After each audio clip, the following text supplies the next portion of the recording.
الحمد لله حمدا ليس منحصرا على أياده ما يخفى وما ظهرا، ثم الصلاة وتسليم المهيمن ما هب الصبا فأدر العارض المطر.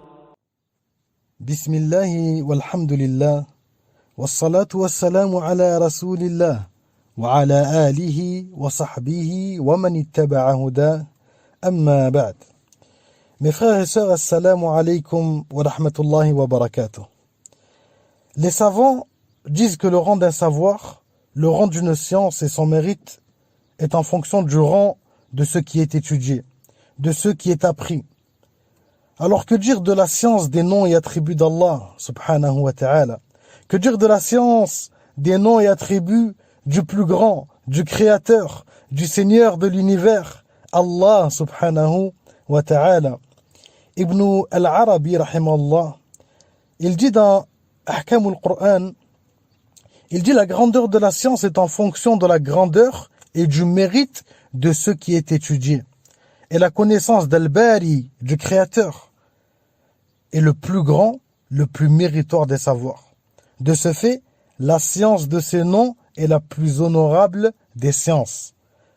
De ce fait, la science de ces noms, yani des noms d'Allah subhanahu wa ta'ala, est la plus honorable des sciences.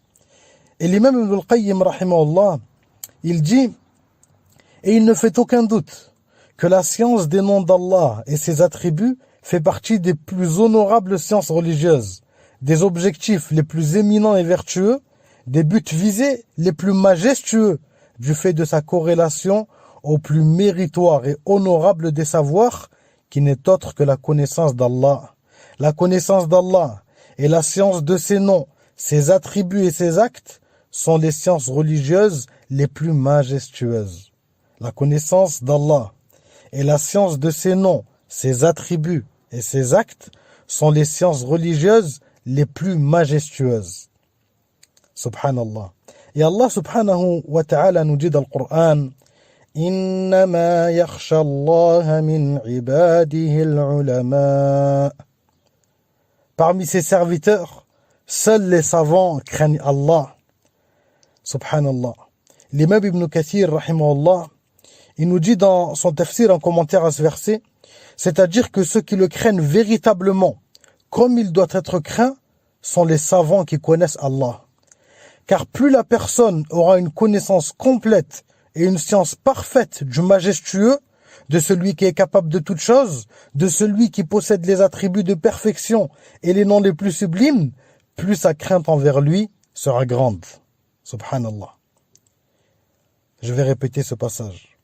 Il dit car plus la personne aura une connaissance complète et une science parfaite du majestueux, de celui qui est capable de toutes choses, de celui qui possède les attributs de perfection et les noms les plus sublimes, plus sa crainte envers lui sera grande. Allahu Akbar. La signification des noms d'Allah, mes frères et sœurs, c'est la plus belle science, le plus beau savoir et le plus important. Car rien n'est plus beau, wallahi. Rien n'est plus sublime, rien n'est plus important qu'Allah subhanahu wa ta'ala, le créateur des cieux et de la terre, le gérant de l'univers, celui qui répond à nos invocations et n'est pas inattentif à nos pleurs, le roi de cette vie et la dernière subhanahu wa ta'ala. Allah azza wa jal possède les plus beaux noms et les attributs de perfection. Aucun de ces noms ne comporte un défaut. Aucun de ces noms n'a une signification rabaissante ou mauvaise. Au contraire, tous ces noms ne témoigne que de sa beauté subhanahu wa ta'ala, que de sa grandeur et de sa perfection. Oh Allah, permets-nous de t'adorer comme il te sied. Fais de nous tes rapprochés et facilite-nous le savoir de tes noms et attributs parfaits. Wa subhanaka Allahumma wa bihamdik ashhadu an la ilaha illa ant astaghfiruka wa الصلاة على من عم بعثته فأنذر الثقلين الجن والبشر، ودينه نسخ الأديان أجمعها وليس ينسخ ما دام الصفا وحرا.